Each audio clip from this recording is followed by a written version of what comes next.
Tere, mina olen Lilian,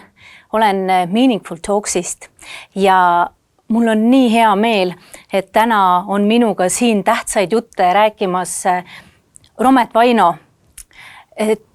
Tere, Romet! Tere. Romet on metalooduse asutaja, matkajuht, hobifotograaf ja ta on vabakutseline kirjutaja. Nii et Rometi sulest on ilmunud palju artikleid ja samuti ka siin üks raamat, Peegel karu silmades. Et see raamat läheb loosi ka täna veebiseminari lõpus ja Romet on siia sisse kirjutanud ka väikese pühenduse.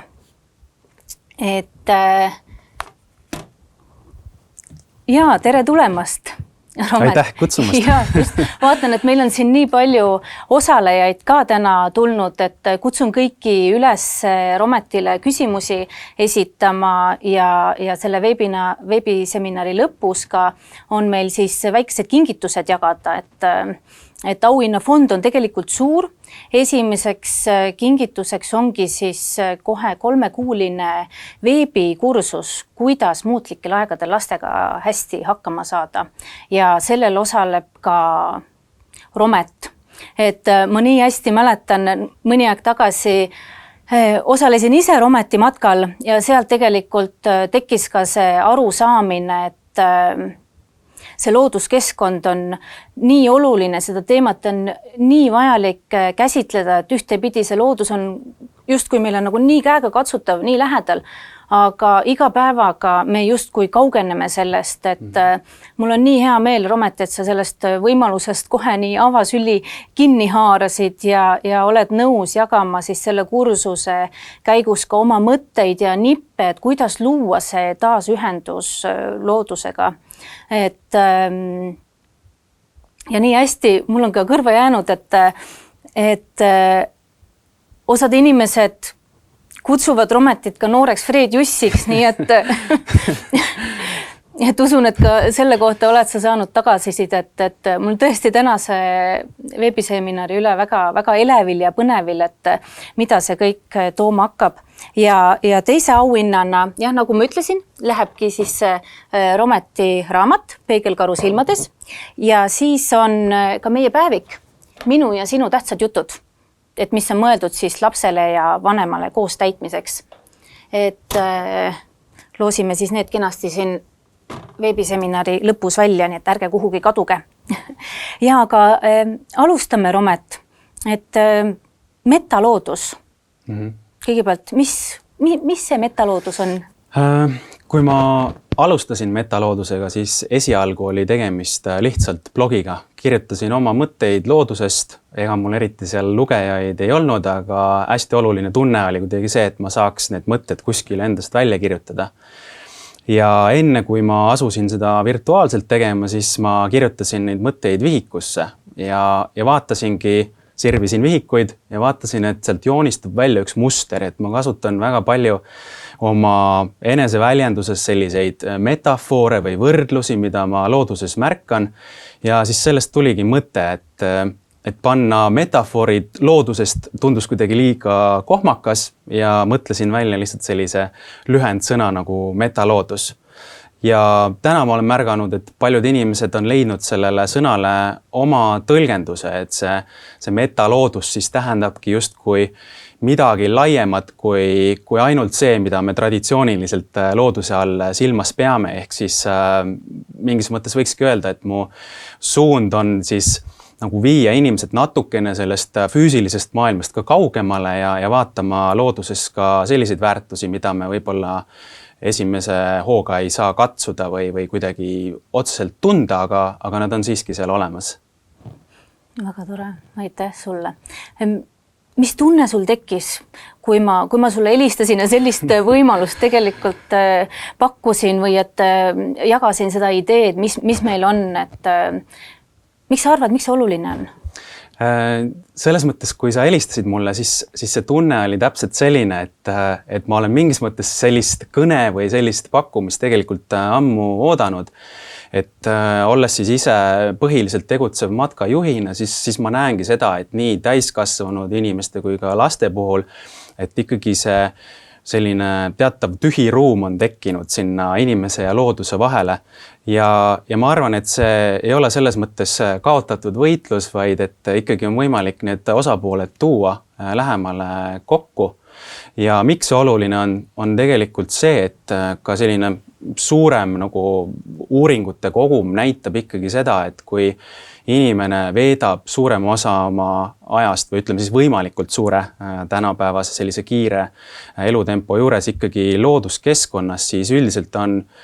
ta selline elutunnetus või kuidagi see hoiak on positiivsem, ta saab kergemini oma selliste igapäevaste probleemide ja väljakutsetega hakkama, tema tähelepanu, võime on tugevam, immuunsüsteem on tugevam, et palju selliseid häid asju. Ja kui mõelda ka selle peale, et kui ligipääsetav see loodus meil siin Eestis on, siis oleks nagu igas mõttes nagu patt sellist asja kuidagi jätta kasutamata. Just. Aga mis toimub inimese kehas ja meeles, kui me viibime looduses? Toimub tegelikult väga palju erinevaid protsesse ja ma võiks öelda, kõige selline laiem kandepind nagu uuringute näol on tehtud Jaapanis, kus siis viljeletakse sellist praktikat, mille kohta muuseas ka eesti keeles mõned raamatud nüüd viimastel aastatel ilmunud ja see on siis metsakümblus. Ja metsakümblus siis ongi välja kasvanud sellest, et kunagi kuskil 80-ndatel, kui Jaapanis oli siis väga selline korralik majandusbuum ja inimesed olid väga töökad, siis märgati, et ikkagi tervishoiu või inimese tervist kajastav statistika läks kuidagi järjest halvemaks. Ja mõeldigi, et kuidas siis kuidagi serveerida inimesele see mõte, et ikkagi äkki ei peaks nii palju töötama, et võta kas või nädalavahetusel see aeg ja mine jaluta metsas. Ja kuigi neil esialgu seda statistikat, et kuidas see täpselt inimest mõjutab, ei olnud olemas, siis nüüd hilisemad aastakümned on siis näidanud läbi selliste teadustööde, et esiteks, kui inimene läheb loodusesse, siis üks osa, mida me ilmselt Eestis ka suhteliselt palju juba teeme, on see, et kui me liigume kuskil matkarajal või spordirajal, on puhtalt see liikumine. Et see arendab laste puhul sellist motoorset võimekust ja üldse selline mitmekülgne liikumise iseloom ka, et ei ole ainult kõndimine, et kui on ka järsemad künkad ja mingisugused kraavid või kohad, et kus tuleb üle hüpata, et siis see ikkagi on üsna selline mitmekülgne. Ja kui vaadata sellist silmale nähtamatut poolt, siis kui liikuda eriti just igihaljas metsas, siis ka taimed paiskavad õhku selliseid keemilisi ühendeid, mida inimene hingab metsas liikudes sisse. Ja selle tulemus on siis see, et meie keha hakkab tootma rohkem valge vereliblesid, ehk siis meie immuunsüsteemi selline, ütleme siis see tase või võimekus läheb järjest paremaks. Ja mis on selle juures eriti hea, on see, et kui inimene läheb ka metsast välja, siis see ei tähenda, et see immuunsüsteem nüüd kohe kukuks sinna normaaltasemele tagasi, vaid see on ikkagi natukene pikaajalisem selline hüve, mis sealt nagu kaasa tuleb. Ja selle kõrval muidugi ka sellised vaimsemad väärtused, et jällegi, et kui me mõtleme sellise tänase sellise elutempo peale, et kuidas meil igapäevaselt on väga palju vaja ära teha, kalendris on väga vähe selliseid tühja auke,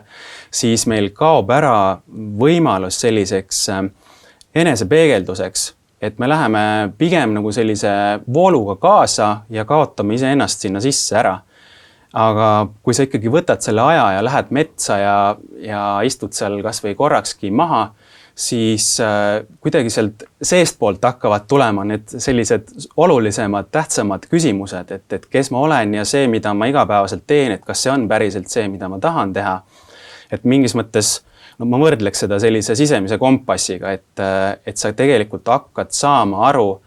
ka sellest, et kus sa tegelikult oma eluga paikned ja võib-olla, et millised valikud sa äkki võiksid oma igapäevases elus üle vaadata, et sa saadki aru, et sa oled võib-olla mingite asjadega läinudki lihtsalt automaatselt kaasa, aga tegelikult nad ei teeni sind inimesena mitte kuidagi. Ja võib-olla kui rääkida siia veel viimasena selle küsimuse lõppuga sellisest natukene maagilisemast poolest, siis on uuritud natuke ka seda, et kuidas sellised väga erilised kogemused looduses inimest mõjutavad, et näiteks see, et kui me näeme esimest korda elus virmalisi või läheme kuskile öisele täiskuu matkale või reisime välismaale ja otsustame siis vallutada mingisuguse mäetipu, et sellised tõesti nagu pahviks löövad kogemused, mida võib-olla isegi sõnaliselt on teinekord raske teistele edasi anda, siis need omavad ka inimesele ikkagi sellist väga positiivset mõju, et inimene hakkabki ennast tundma väga pisikesena selles suures universumis ja see aitab sul kuidagi palju paremini panna asjad perspektiivi, et sa saadki aru, et need mured, mis sul võib-olla varem tundusid sellised kuidagi üle pea kasvavad, et tegelikult need mured on väga tühised selle suure universumi keskel ja sul kuidagi tekib selline suurem kuidagi tunne, et sa saad nendest asjadest ka jagu, et need on lihtsasti lahendatavad asjad. Ja võib-olla põnevam asi, mis veel on suudetud tuvastada, et ka inimesed, kelle elus on selliseid erilisi momente rohkem, nendega on tehtud siis selliseid mõõtmisi, kus süljeproovist on siis võetud, ütleme siis süljeproov ja sealt on siis vaadatud selliste erinevate indikaatorite või selliste ainete sisaldust ja millegipärast on tulnud välja, et inimesed, kelle elus on tõesti sellist maagilist elamust rohkem, siis nende organismis selline põletiku tase on millegipärast madalam. Miks see täpselt nii on, seda me täna ei oska öelda, aga lihtsalt need on jällegi sellised põnevad näited sellest, et kuidas teinekord silmale nähtamatu ikkagi omab väga tugevat sellist mõju meie üle. Ja, või siis olla tänulik selle üle, et mida loodus meile pakub või et sa saad olla selles hetkes ja selles kohas ja kõike seda ümbritsevat kogeda, et see tänulikkuse pool ka siia just juurde veel, eks, et jah, aga sa tõid välja selle kiire elutempo ja et inimesed ei leia aega ja me oleme harjunud olema kogu aeg erinevates tegevustes, et see vaikus tihtipeale on ka väga hirmutav olla selle sees, et ma mäletan, kui me su matka lõpetasime, et siis sa tõid ka väga hästi välja, et inimloomus on ikka kummaline, et kui võrrelda nüüd looduskeskkonda ja siis seda linnakeskkonda, kus me igapäevaselt viibime, et siis tegelikult inimeste surmahirm on looduses palju suurem kui linnas, aga linnas on palju rohkem võimalusi, et midagi juhtub, et Miks meil on hirm? Miks me kardame loodust? See on hästi põnev teema tõesti. See asi ka, mis ma seal matka lõpus tõin välja, et tõesti on üks selline väike grupp teadlasi, kes on tõesti selle surmatemaatika võtnud oma selliseks südameasjaks ja isegi kirjutanud sel teemal põneva raamatu. Et nende üks selline mõte ongi see, et väga võimalik, et inimesel on kuidagi ka sisse kodeeritud selline justkui salaplaan, et kuidas tulla toime sellega, et selle teadmisega, et ühel hetkel meie eksistents lõpeb ja sellises moodsas maailmas on meil hästi palju võimalusi meelelahutuse ja kõige muu näol siis põgeneda selle teadmise eest, et me ei tahagi selle peale mõelda ja kui me läheme loodusesse, siis seal me ikkagi hakkame ennast kuidagi tundma surelikumana ja see on hirmutav. Aga samas ma jällegi siia kõrvale tooksin välja selle, et mulle tundubki tõesti, et võib-olla selline hirmu tundmine on ka selline asi, et mis on ju läbi terve evolutsiooni olnud inimesele hästi omane, aga jällegi me oleme kuidagi teinud sellest mingi sellise tabu teema, et ma ei tohi ennast tunda ebakindlalt ja kui ma seda teen, siis järelikult see keskkond ei sobi mulle. Aga minu arust see pole nüüd hea viis või selline suund, kuidas loodusele läheneda. Et pigem ma olen mõelnud sellest sedapidi, et kui sa loodusmaastikul liigud ja mingisuguseid uitmõtteid seal mõtled, siis väga tihti tasubki silmas pidada seda, et kõikide nende puude, pimeduse, vaikuse taga ikkagi mingis mõttes oled sina ise, et see välismaailm lihtsalt ongi sinu sisemaailma peegeldus ja kindlasti on paljude inimeste puhul tegemist sellise sisekaemusliku ülesandega ka, et inimesel võib-olla ongi olnud lapsepõlves või kuskil minevikus mingisugune ebameeldiv mälestus, mille lahendamisega ta ei ole hiljem vaeva näinud ja see lihtsalt avaldub siis kuidagi seal vaikses või pimedas keskkonnas olles. Ühed asjad on siis tõesti sellised inimese enda sisemaailmast tulenevad ja ma arvan, et jällegi, mis puudutab sellist üldist kaugenemist loodusest, siis ka sellised puhtalt juba kuidagi faktiliselt sellised valehirmud, et palju kardetakse metsloomi, et nad lausa kuskil varitsevad ja ootavad sind. Aga ometigi meil, kui võtame siin mingisuguse 100 aasta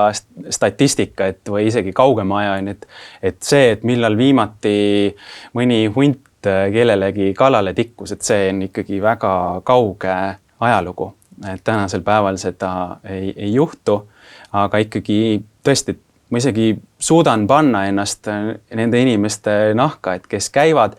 et tõesti see võib esialgu pelgust tekitada, aga hästi oluline ongi see järjepidev käimine ja samm-sammult tuttavamaks saamine selle keskkonnaga.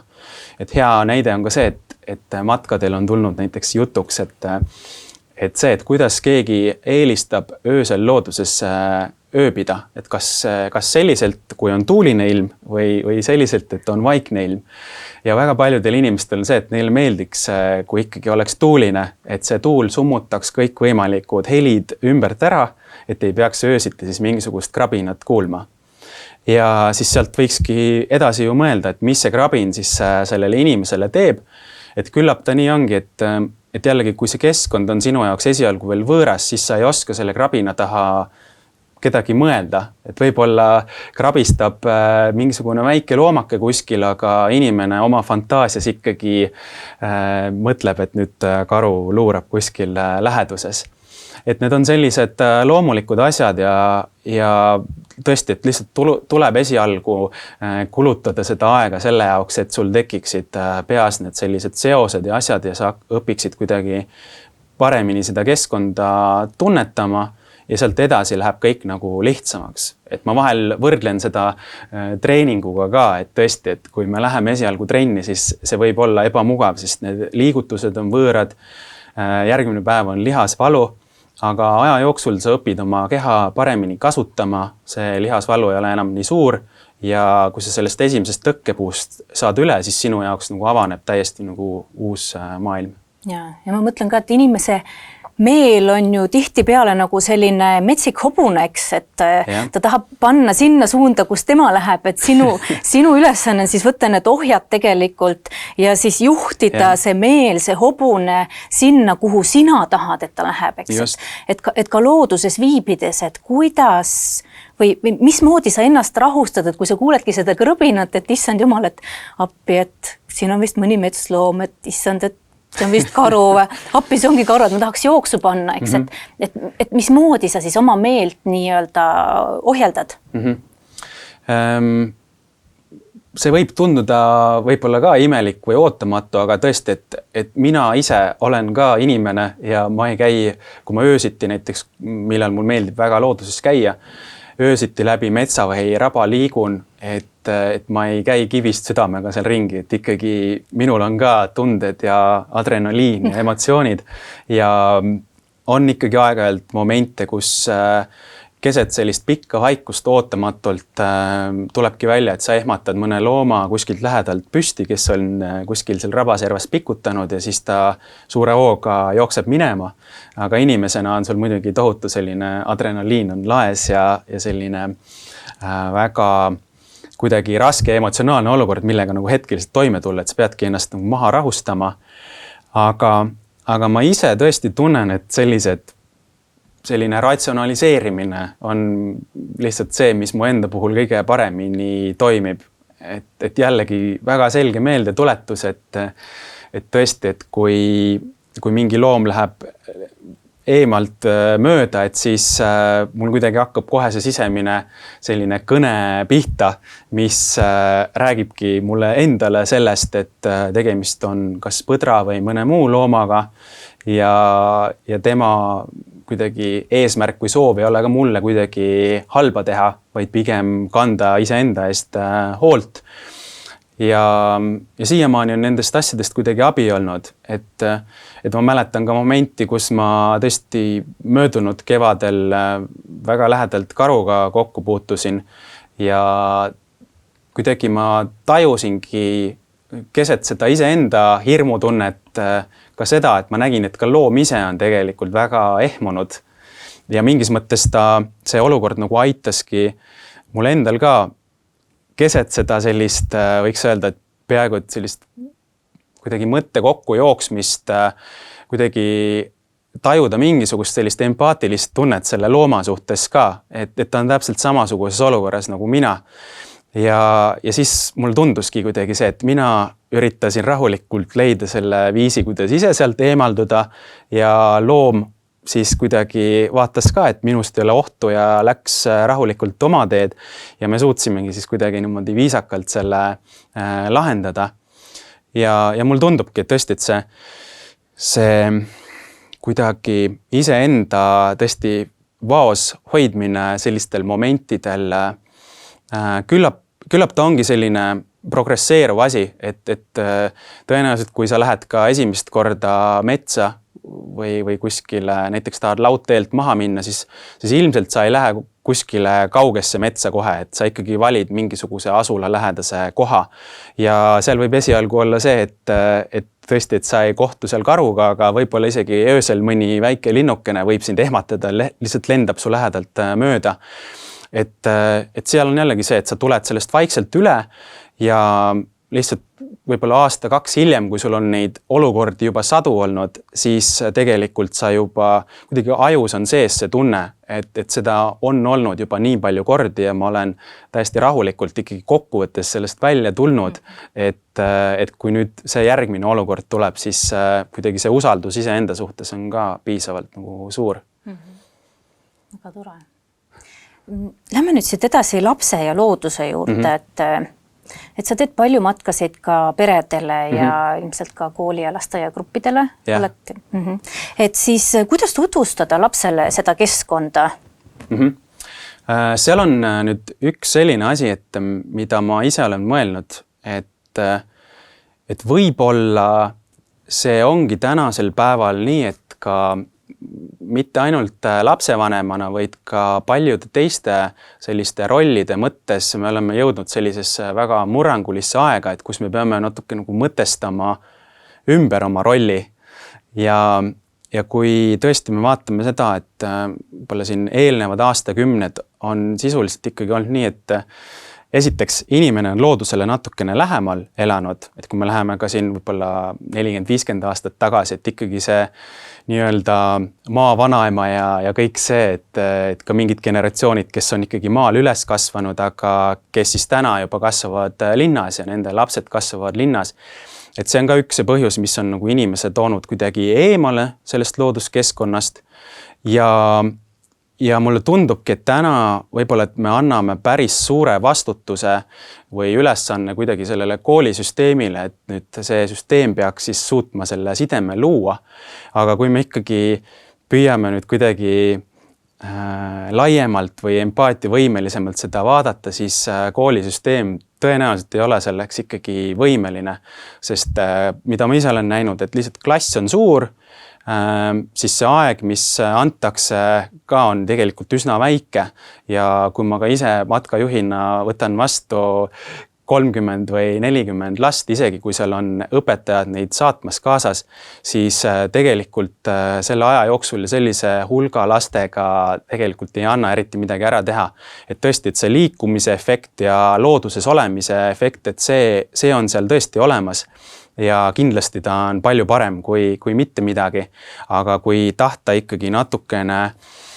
rohkem avada lapse jaoks tõesti seda loodusmaailma ja kuidagi aidata teda sinna lähemale, siis tuleb ikkagi ise piltlikult öeldes käised üles koorida ja mingis mõttes tõesti ka ise see teekond ette võtta, et seda ei saa teha selliselt, et ma viin lapse nüüd lihtsalt kuskile matkarajale ja las ta siis ise vaatab seal ja siis mina käed taskus ootan, et millal ta lõpuks tagasi tuleb või millal isu täis saab. Ja üks selline hästi hea mõte, mis mul on nagu silma hakanud, on see, et see lapsevanem võiks ennast vaadata kui mentorit ja ma kujutan ette, et inimene selle peale võib ära kohkuda, et mis mentor mina nüüd olen, et ma isegi ei tea, et mis lind või loom või puu kuskil elab või kasvab, et kuidas ma saan olla mentor.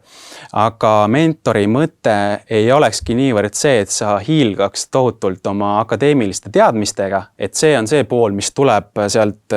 koolikeskkonnast nagunii kaasa. Aga nüüd on küsimus pigem sellises emotsionaalses sidemes ja mentori ülesanne siis rohkem oleks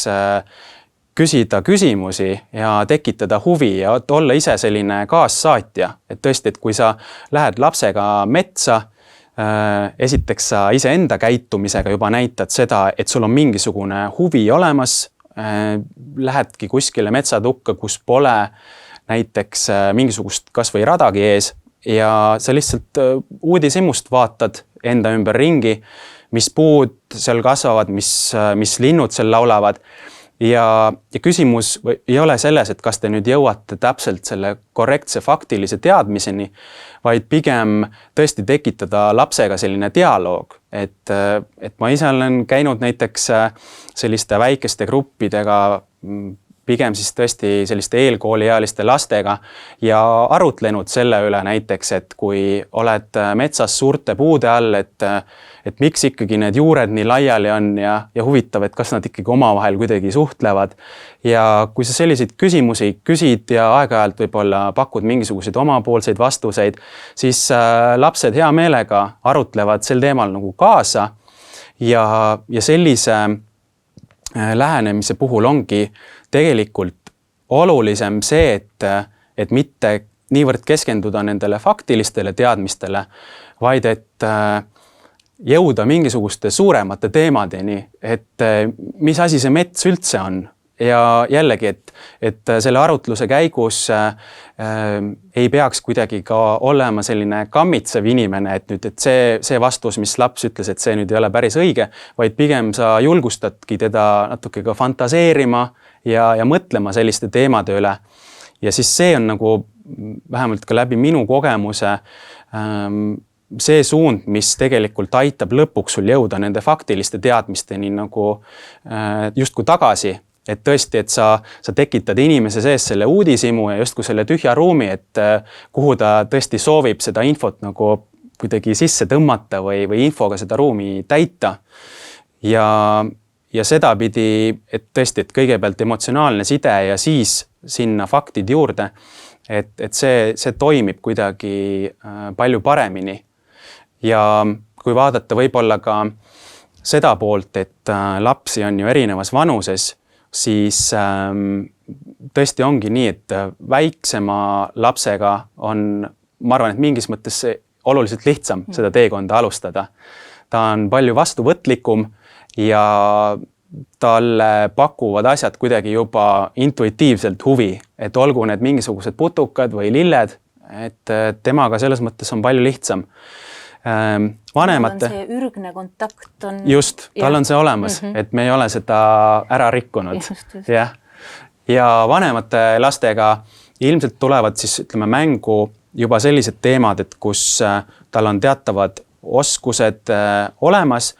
ja nemad tahavad natuke rohkem sellist eneseteostust, mingisuguseid ülesandeid, et seal võib-olla peaks natukene rohkem põimima neid käike mingisuguste ülesannetega. Et tõesti, et on need siis mingid loovülesanded või ka mingisugused praktilised asjad, et võtad lapse kaasa ja lähed koos kalale. Ja tõesti, et vanemate lastega siis võib juba tõesti olla see, et te võtate ette mingisuguse näiteks ööbimisega matka ja muud sellised asjad, kus tõesti see noor laps saab ennast mingis mõttes panna proovile, et tal on juba teatud teadmised, kogemused olemas ja nüüd on see moment, kus ta saab need asjad kuidagi kokku panna ja tõesti katsetada, et kus tema mingis mõttes ka sellised võib-olla piirid lähevad ja sellises erialases kirjanduses tõstetakse ka väga palju esile seda, et looduskeskkond on väga hea ka selles mõttes, et laps tunnetaks nii oma sellist sõltuvust kui ka sõltumatust, et kust maalt see mingisugune piir läheb. Ja ma arvan, et üks oluline teema siia juurde on ka see, et inimene võib ju küsida seda, et aga kui ma tõesti elan kuskil kesklinnas, et ega ma ei kujuta hästi ette, et ma nüüd iga päev hakkaks sõitma spetsiaalselt selle pärast linnast välja.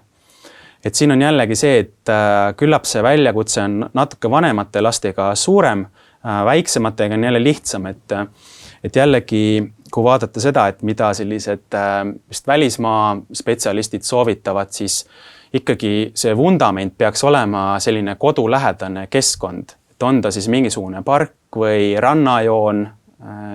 mereäärne mets, mingisugune rada, mis on sul kodu lähedal, et see peaks olema tõesti see vundament. Ja hästi selline tore kontseptsioon on ka see, et räägitakse sellisest looduskogemuse sellisest või loodusega ühenduses olemise sellisest püramiidist, nii nagu me teame siis mingisugust näiteks baasvajaduste püramiidi. Et siis ongi see, et need igapäevased tegevused, mis leiavad aset kuskil kodulähedases keskkonnas, ongi siis see vundament, aga siis sealt edasi lähevad need kogemused siis järjest selliseks erakordsemaks, et võib-olla Eesti puhul ma ütleks, et kuna meil ligipääs loodusele on nii lähedal, siis et kui me vaatame näiteks Ameerikat, siis seal on tõesti nii, et kui sa elad kuskil suurlinnas, siis selleks, et sõita kuskile rahvusparki, sa pead ikkagi meeletu teekonna ette võtma. Aga Eestis on tõesti see, et sul on tund aega sõitu ja siis sa juba oledki otsapidi näiteks kuskil Lahemaa rahvuspargis. Et tõesti, et võib-olla selline paar korda kuuski käia kuskil matkaradadel ja siis võib-olla mõni kord aastas võtta ette selline tõesti ööbimisega retk kuskile. Et siis moodustubki selline kui erineva kategooria selline nagu looduskogemus. Ja teha midagi võib-olla teistmoodi, eks, et tõid seda kalale minekut välja, et ma mäletan eelmine aasta suvel meil oli samamoodi, otsustasime, et lähme kell 5 hommikul kalale, eks. See on iseendale mugavustsoonist välja tulek ja see on ka lastele midagi teistsugust ja see on selline meeldejääv, et mäletad, me kunagi käisime kell 5 hommikul kalale, eks, et see on küll väsitav hommikul nii vara ärgata, aga samas see emotsioon või see kogemus, mis sa pärast saad, on nagu väga, väga mõnus. Ja need teekonnad ka minu meelest, et ei tohiks võtta seda teekonna läbimist kui eesmärki omaette. Et tihtipeale lapsed need on ju vaatavad ja imetlevad ja siis pahatihti on sul juba see, et kuule, et sa hakkame minema, et kaua sa seal seda ühte lehekest ikka vaatad, eks. Et see on üks läbiv asi ja ma olen ise ka mõelnud, et mul on hästi hea meel, et meil on nii palju neid loodusradasid Eestis, aga mul tundubki, et tõesti, et seal liikumisest saab selline automaatne protsess, võib-olla isegi selline pool nagu sportimine, et sa tõmbad tõesti spordiriided selga, lähed kõnnid selle raja läbi, tehtud ja lähed oma päevaste toimetustega edasi ja mingis mõttes me justkui õpetame seda oma lastele ka läbi oma käitumise edasi, et sellist peatumist, millegi imetlemist või vaatamist, et seda on kuidagi vähe. Ja seal ma arvan, et see ongi justkui see, et kui me enne rääkisime nendest erinevatest justkui mõjudest, mida keskkond meile pakub, siis ongi see, et tõesti, et selle füüsilise liikumise poolega on meil siin Eestis, ma ütleks, pigem nagu hästi või paremini kui paljudes muudes riikides, aga tõesti need ülejäänud asjad jäävad kuidagi täna veel nagu puutumata. Kiirustamine ja tempo, et aga milliseid oskusi arendab loodus lapsel? Looduse puhul on esiteks, ma arvan, et isegi võib-olla kõige olulisem selline omapära on see, et kui me mängime lastena näiteks siin siseruumides, siis on niimoodi, et meil on mingisugune mudelauto, me kasutame teda mudelautona, et igal asjal on mingisugune eesmärk, miks me teda kasutame. Ja see tähendab seda, et me ei pruugi oma tegevuses eriti loovad olla. looduses on see, et sa pead ikkagi oma sellise fantaasia päris hästi mängu laskma. Et kui sa lähed metsa ja jääd nagu pikemaks ajaks sinna, siis ka kui korraldada seal erinevaid mänge, siis ongi nii, et sa pead ikkagi kas puuokstest meisterdama endale mingisuguse asja, mõtlema, et kuidas sa saaksid kasutada erinevaid elemente mingisuguse tööriistana näiteks, miks mitte, et sa pead endale leiutama lusika söömiseks või midagi muud sellist. Et sellised asjad on esiteks tõesti see loovus, kuidas kasutada tõesti erinevaid asju selliselt, mis ei ole nende algne justkui eesmärk või selline eripära. Ja sinna juurde ka selline probleemi lahendamise oskus ka, et kõnnid metsas ja siis tuleb kraav ette, aga kuidas ma sealt üle saan, et hüpata ei jõua. Kas on ümberringi mingisuguseid puid või oksi, mida ma saaksin kasutada. Et loodus seab ette meile terve rea sellist määramatut olukorda, millega me peame tulema toime. Ja kui vaadata ka seda, et mitte ainult lapsevanem, kes on koos lapsega metsas, vaid ka sellest vaatenurgast, et kui on grupp lapsi, kes metsas näiteks mängib, siis jällegi uuringud on näidanud seda, et see mängu kestvus looduskeskkonnas on peaaegu 2 korda pikem, kui ta on siseruumis. Et millegipärast inimene suudab rohkem sinna mängu sisse nagu heas mõttes ära eksida. Ja seal ongi see, et väga tihti need mängud on sellised fantaasiapõhised, kus see grupp lapsi peabki omavahel leppima kokku mingisugustes reeglites, kuidas keegi midagi tõlgendab ja läbi selle ta parandab sellist sotsiaalset suhtlust ka ja sellist kokkulepete tegemist. Ja muidugi sinna juurde ka selline pool, et sellise tegevuse käigus võib tekkida ka selliseid vastuolusid või konflikte nii inimeste vahel kui ka selles mõttes, et kui laps on näiteks lapsevanemaga koos, aga asjad ei lähe päris nii, nagu tema ise soovib, et nad läheks. Et siis seal on jällegi see, et looduskeskkond on selles mõttes hästi vaba, et sa võidki seal oma emotsioonid just kui valla lasta ennast välja elada, et kas see ajab sind nutma või vihastab, et sa õpid inimesena tunnetama ka oma selliseid piire. Ja tõesti, et kui sa seal julgelt saad ka need emotsioonid nagu valla lasta, siis ka lapsena sa õpid nagu iseendast nagu paremini aru ka saama, et neid emotsioone mingi hetk on nagu lihtsam kontrollida või kuidagi nende kulgemisest ka nagu aru saada, et kuidas sa mingis olukorras reageerid asjadele. Et need on selline, ütleme siis emotsionaalne pool. Ja mis veel? No kindlasti ka selline kõikide nagu meelte teadlik kasutamine. Et see on ka üks asi, et tänasel päeval sellises maailmas, mis me oleme endal siia ümberringi loonud, siis on ikkagi suur osa nägemismeel, sinna juurde natuke ka kuulmismeelt. Aga see, et meil on ka kompimismeel, haistmine, kõik see pool, et need on sellised asjad, mis mulle tundub, et lapsed hakkavad ka vaikselt nagu ära unustama, sest neil ei ole igapäevaselt justkui vaja neid kasutada, aga ei saaks öelda, et need selles mõttes ebaolulised on. Et ikkagi see on nagu selline intuitiivne maailm, mida me oma igapäevases keskkonnas mingil määral ikkagi kasutame, et kui sa liigud metsas ja sa õpid ka tõesti taustal neid siis ütleme lindude hääli kuulma, neid eristama, ja ka seal vaikuses võib-olla tajuma sellist, et kuidas kuskilt kaugelt on mingit väliskeskkonna müra vaikselt tunda, inimese maailma hääli. Ja siis tõesti need lõhnad, et kui ma ise olen näiteks teinud lastele selliseid ülesandeid, kus ma kõigepealt osutan erinevate puuliikide peale, valin esialgu näiteks lihtsamad puud välja,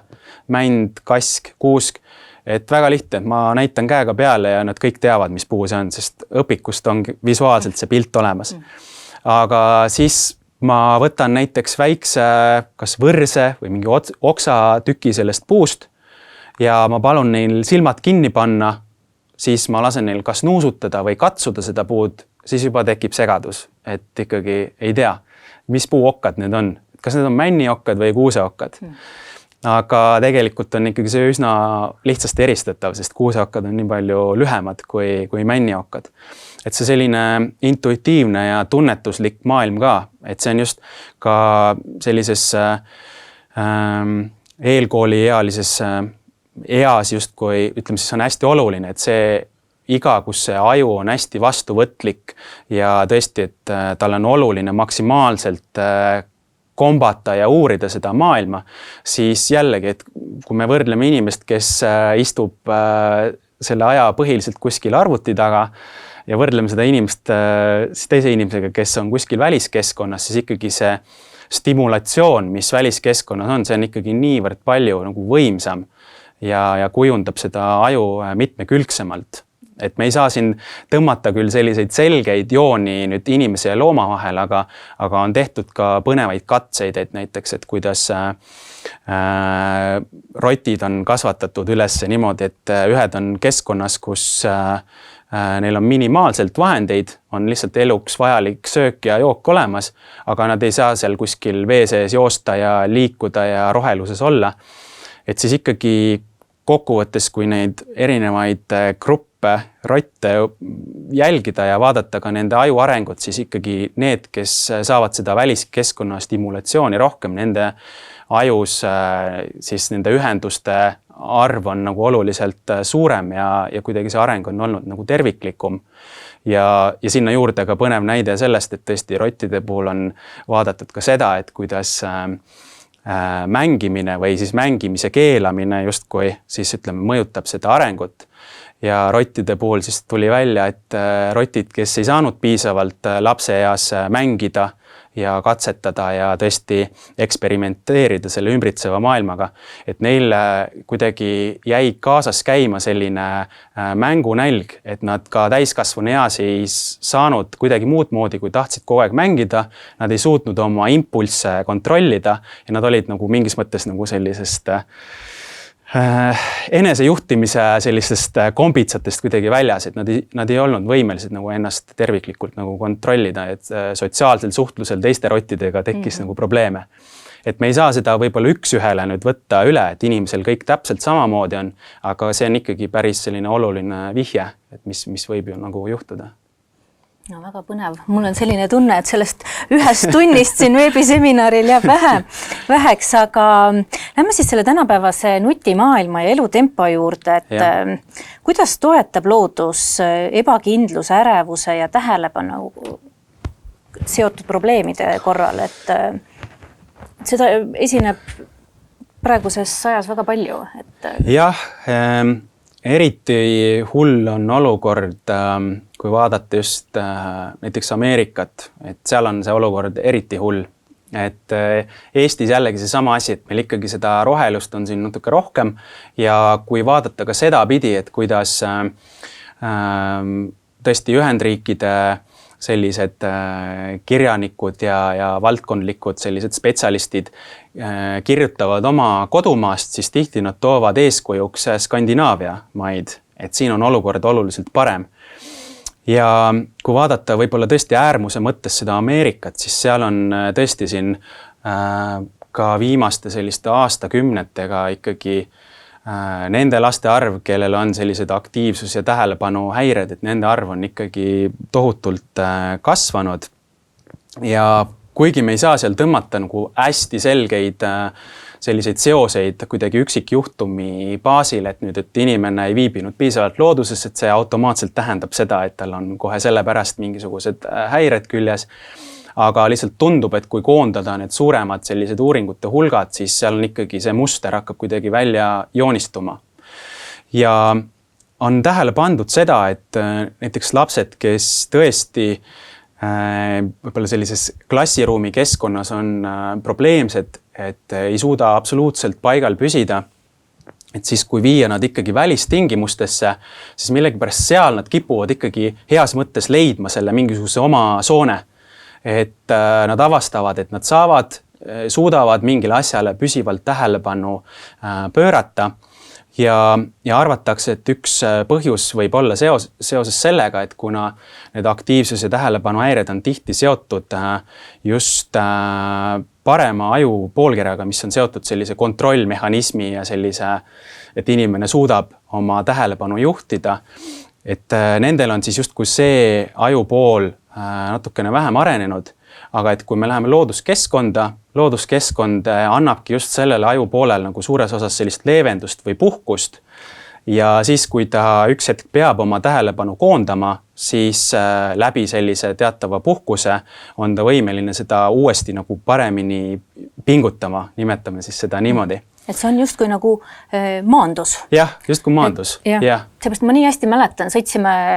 autoga ükskord ja lapsed tagaistmel hakkasid omavahel seal vaidlema ja no lõpuks see tüli kiskus juba nii suureks, et ma lihtsalt peatasin auto kinni, ütlesin nii, lähme nüüd siia kõrval parki. Ja nad jooksid, said ennast justkui maandatud, välja elatud ja pärast istusime autosse tagasi, kõik oli nagu super hästi. Et on vaja nagu seda switchi teha ka või et sa saad aru, et nii, okei, loodus siin aitab, toetab. Et see, ma olen ka ise mõelnud nii, et see loodus on mingis mõttes nagu selline ventiil ka, et tõesti, et see inimene aeg-ajalt see pinge su sees kasvab ja siis sul on vaja sealt natukene seda õhku sealt vahelt välja lasta. Ja tõesti, et mis puudutab ka tõesti inimese tähelepanu nii lapse kui täiskasvanu puhul, siis on üks selline hästi põnev teooria, mis on siin küll püsinud aastakümneid. Jällegi, et ei saa öelda, et see on nüüd absoluutne tõde, et on uuringuid, mis lükkavad seda ümber, on uuringuid, mis seda tõestavad, aga see räägibki siis sellest, et igapäevaselt me kasutame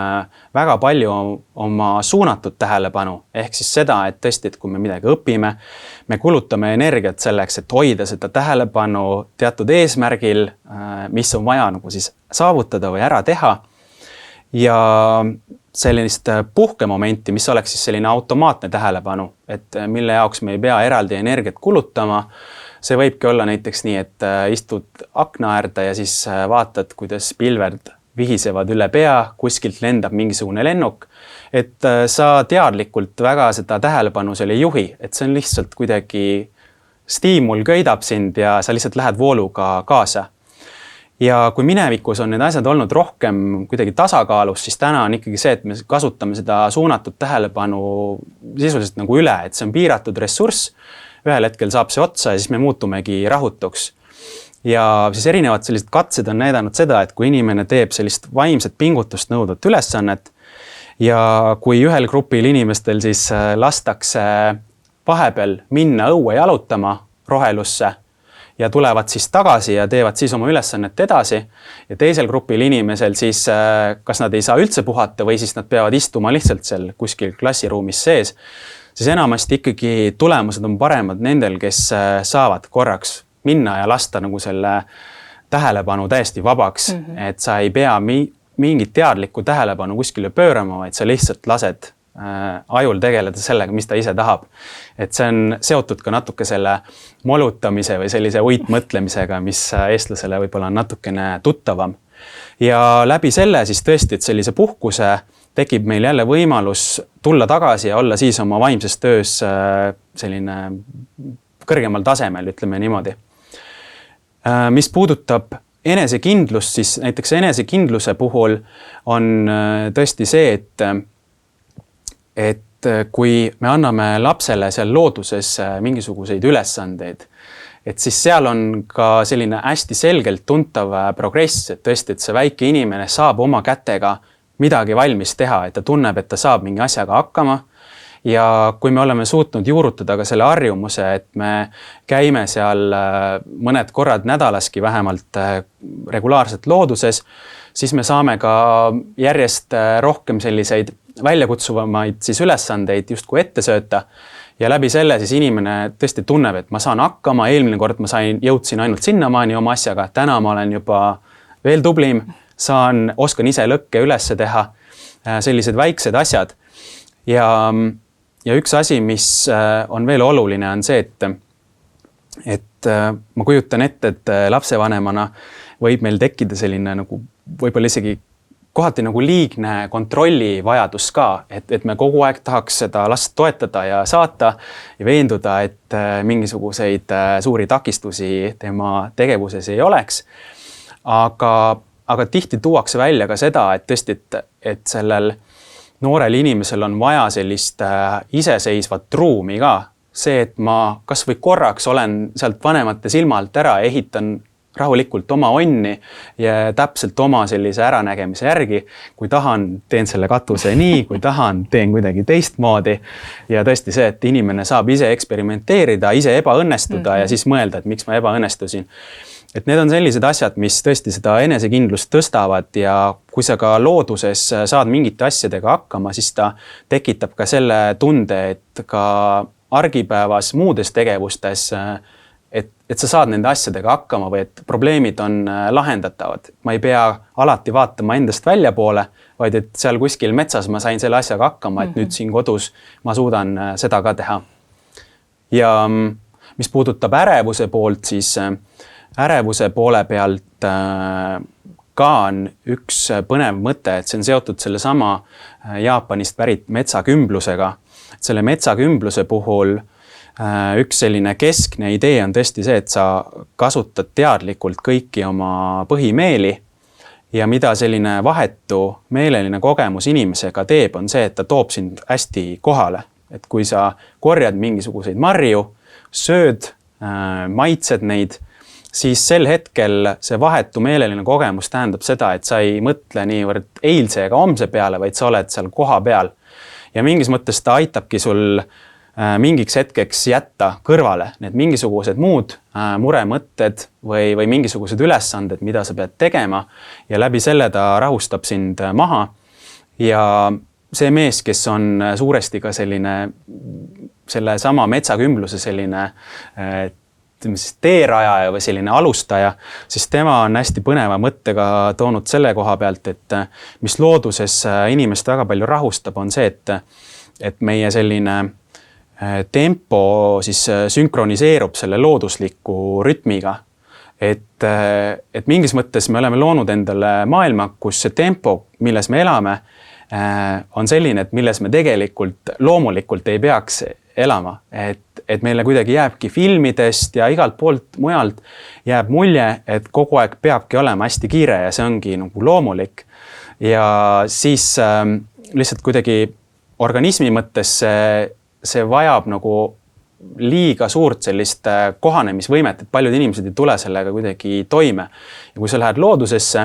siis ma isegi olen seda tundnud, et kui sa nädal aega oled välja lülitatud ümbritsevast maailmast ja tõesti oled selles rütmis, kuidas looduslikud protsessid kulgevad ja tuled sealt tagasi siia inimeste maailma, siis sa tunnedki kuidagi esiteks seda, et sa kuidagi sellise kummastusega vaatad esialgu, et kus kõik tormavad, et nagu maailm hakkaks kohe homme otsa lõppema. Ja teiseks kuidagi sa kuidagi oled nagu suuremas rahus, et sa tunnedki, et su kehal on hea olla selles rahulikus rütmis. Ja mul tundub, et see on ka üks selline asi, mis kandubki kuidagi lastele, kuna nemad on kuidagi vastuvõtlikumad ja tundlikumad ka, et kui vanemad kuidagi kiirgavad endast seda välja, et kogu aeg on kiire, et lähme käime kiiruga seal matkarajal ära, siis on kiiresti vaja järgmisi asju teha ja hommikul tööle ka minnakse jooksujalu. Et see selline ärevustunne ilmselt on nagu edasi antav. Ja sellest tuleks vähemalt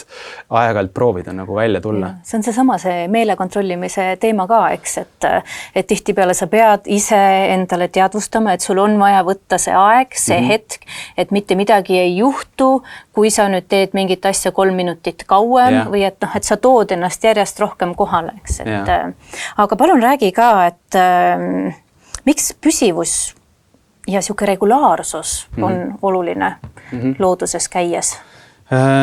Jah, võikski öelda, et see regulaarsus on kogu selle asja võti, et kui peres on kasvamas tõesti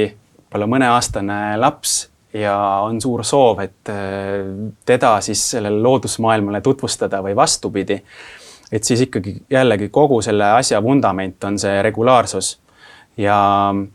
eks neid soovitusi on erinevaid, aga selge on see, et võib-olla iga päev looduses käia tundub esialgu nagu utoopia, aga on soovitatud ka, et kui vähemalt 3 kordagi nädalas saaks seda teha, oleks juba päris hea.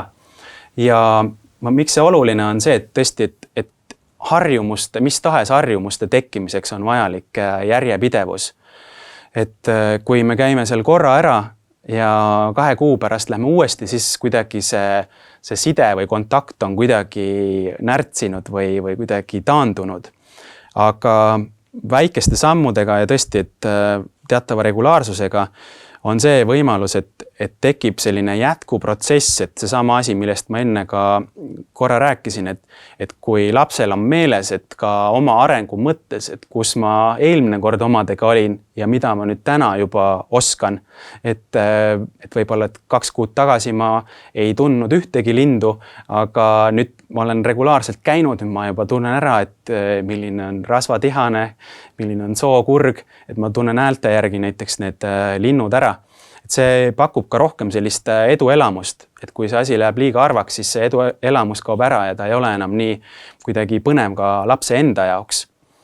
Ja kindlasti tasuks vaadata asjadele ka selle pilgu läbi, et kuidas neid asju ka rohkem kinnistada, et kui sa käid seal metsas ka ära, siis tõesti ka hiljem, näiteks ka õhtul, lapsega arutleda ka selle üle, et mis on see, mis teda kõige rohkem seal kõnetas või mis talle eriti nagu meelde jäi. Et see on ka mingis mõttes nagu selline määramatu teekond, et kui sa lapsega koos seda alustad, siis sa kunagi ei tea, kuhu sa välja jõuad, et sealt koorub ka sinu kui lapsevanema jaoks hästi palju uut, et esiteks see side lapsega läbi selle suhtluse ja teine asi on, sa õpid ka tunnetama seda, et mis su lapse näiteks mingisugused tugevused või sellised nõrgemad kohad on, et sa lasedki talle endal valida selle teekonna. Et see on jällegi see, et kui sa ikkagi regulaarselt seda teed, siis sa õpid märkama ka seda, et tõesti, et võib-olla mu laps, kui ma ka räägin näiteks temaga sellest, et kuidas mingisugune looduses käik oli, kuidas talle meeldis, võib-olla näiteks talle ei meeldigi ennast verbaalselt nii palju väljendada, aga et kui sa pakud talle võimalust, et ta saaks joonistada seda, et mis talle kõige rohkem meeldis sealt, siis sa nagu avastadki selle, et ta täiesti suurepäraselt on võimalik ennast läbi kunsti kuidagi väljendama. Et see on nagu jällegi see, et kuidas sa aitad ka mingis mõttes noorel inimesel endal nagu oma sellist potentsiaali avastada. Just. Ja see oli ka üks põhjus ju, miks me selle ka kursuse ellu kutsusime, et ükski muutus tegelikult ei sünni üleöö, et sul on vaja mingit järjepidevust, mingit igapäevaseid tegevusi, toetusi, et ainult läbi selle tegelikult siis sünnivad need suuremad muutused, eks? Yeah. Meie ellu. Aga tore, võtame, vaata, meil on nüüd siin 3 minutit lõpuni, võtame küsimusi ka, et Romet, kuidas ületada lapsel hirm seoses pimeda loodusega? Ja ma arvan, et mitte ainult lapsed, vaid ka täiskasvanud kardavad pimedast üksinda looduses olla. Ja, sellega seoses mul tuleb meelde, et kõige esimene matk, mis ma kunagi tegin, ma taotluslikult tegingi selle pimedas, sest ma olin ise nii vaimustuses sellest öisest loodusest. Ja seal käis nii täiskasvanud inimesi kui ka lapsi. Ja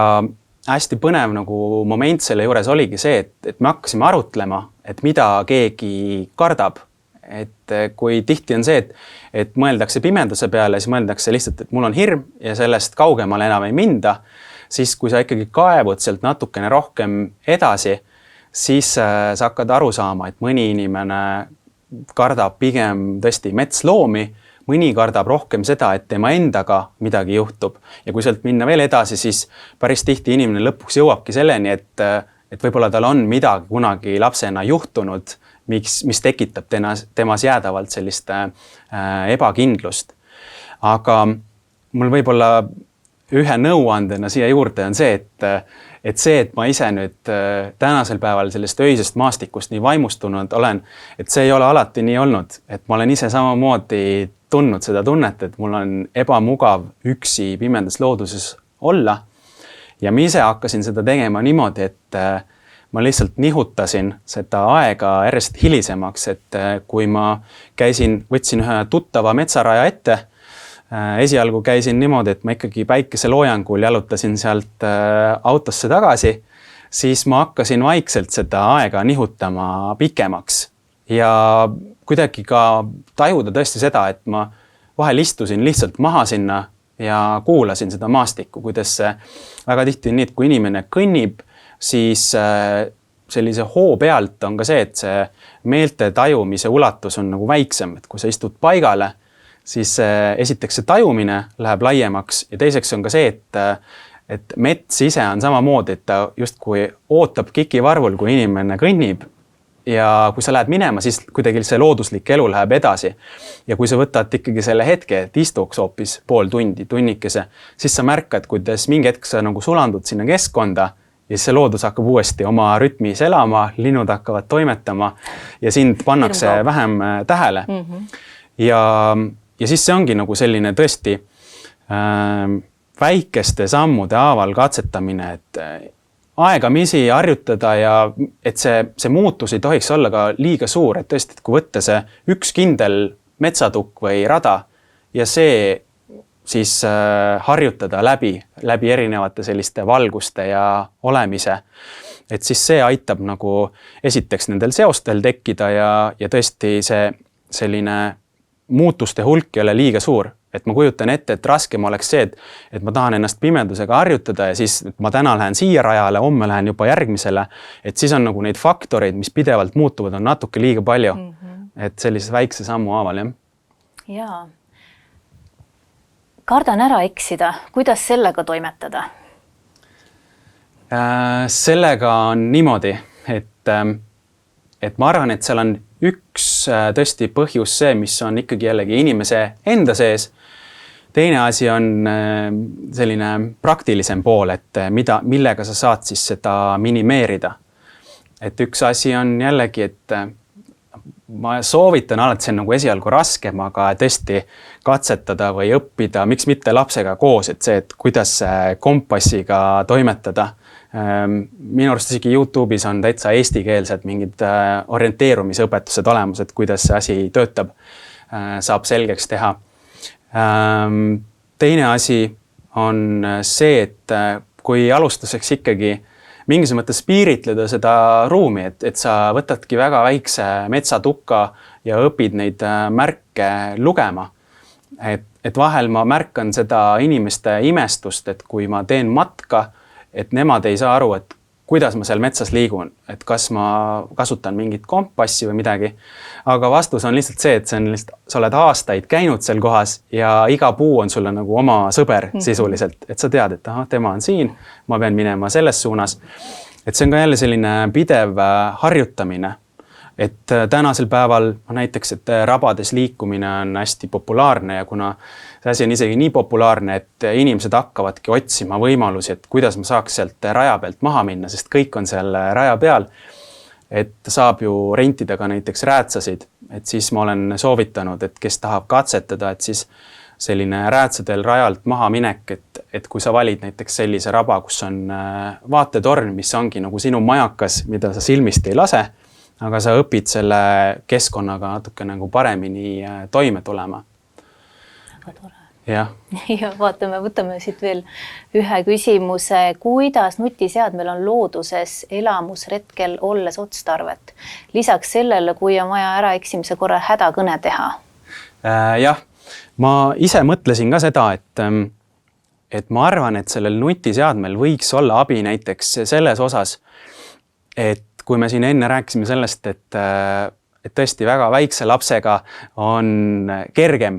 seda protsessi ja teekonda alustada, siis tõesti, et vanemal lapsel võib olla see, et tal on juba omad hoiakud ja harjumused tekkinud ja võib-olla talle tundub ikkagi liiga suure sammuna, et ma nüüd sealt nutimaailmast kohe hopsti hüppaks metsa ja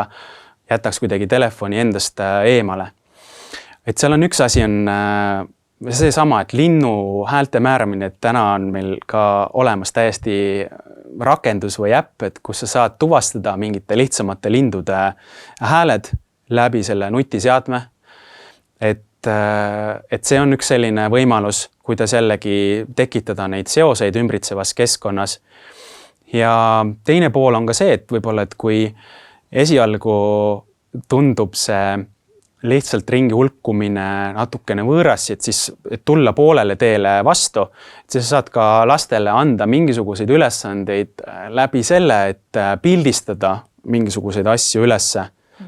looduskeskkonnast. Et ma ise loodan ka hiljem, et selle koolituse raames ka tuua ikkagi konkreetseid mingisuguseid ülesandeid või mänge, et kuidas neid asju nagu võiks üles nagu ehitada. Aga tõesti see, et läbi fotode ja ma arvan, et ka see liikumine nutiseadme mõttes, et me oleme tõesti võib-olla harjunud seda kasutama siis, et kui me tunneme, et äkki me oleme ära eksinud ja siis võtan taskust välja. Aga kui võib-olla kompassimaailm tundub näiteks liiga suur pähkel, siis ka see, et sa näed seal nutiseadme kaardi peal ära, et me praegu paikneme siin ja sa paludki või annad lapsele, ütleme siis sellise ülesande, et näed, et siin on nüüd üks järv, et kasuta seda nutiseadet ja vaata seda ümbritsevat maastikku, et proovi meid viia siit punktist sinna. Et see on see, et kuidas sa kasutad seda seadet ja samas sa pead olema tähelepanelik ka selle maastiku suhtes. Väga tore. Ja, aitäh sulle. Vaatasin küsimusi oli veel, et võib-olla meil on olemas Facebookis grupp Teadliku vanemluse kunst, et korraks pärast käime need küsimused läbi ka, et siis kes ei ole liitunud, saab liituda ka sellega ja saame sinna siis Rometilt ka vastused, et jaa, aga aeg on saanud läbi, nagu ma ütlesin, et oleks tahtnud siin veel vestelda. Et ja siis tänased võitjad, et meie kursus, nagu sa ütlesid, et see oli nii vahva, kuidas sa välja tõid, et iga lapsevanem võiks olla mentoriks, et proovime siis selle kursuse raames selgusele jõuda, kuidas saada mentoriks ja ka neid samu praktilisi nippe ja õpetusi, et kuidas siis mida põnevat looduses teha. Ja kursuse üheks võitjaks on Kristiine Põldver. Nii et palju õnne, Kristiine, et saad siin meiega seda teekonda varsti alustada. Ja Rometi raamatu võitja siis jälle Peegelkaru silmades. Võitja on Jaana Roots ja meie päeviku Minu ja sinu tähtsad jutud, mis on siis lapsevanemale ja lapsele. Võitja on Annika Kook, nii et palju õnne kõigile ja Romet, sulle suured tänud tulemast, jagamast ja sellel põneval uuel teekonnal osalemast. Aitäh kutsumast. Ja, aitäh.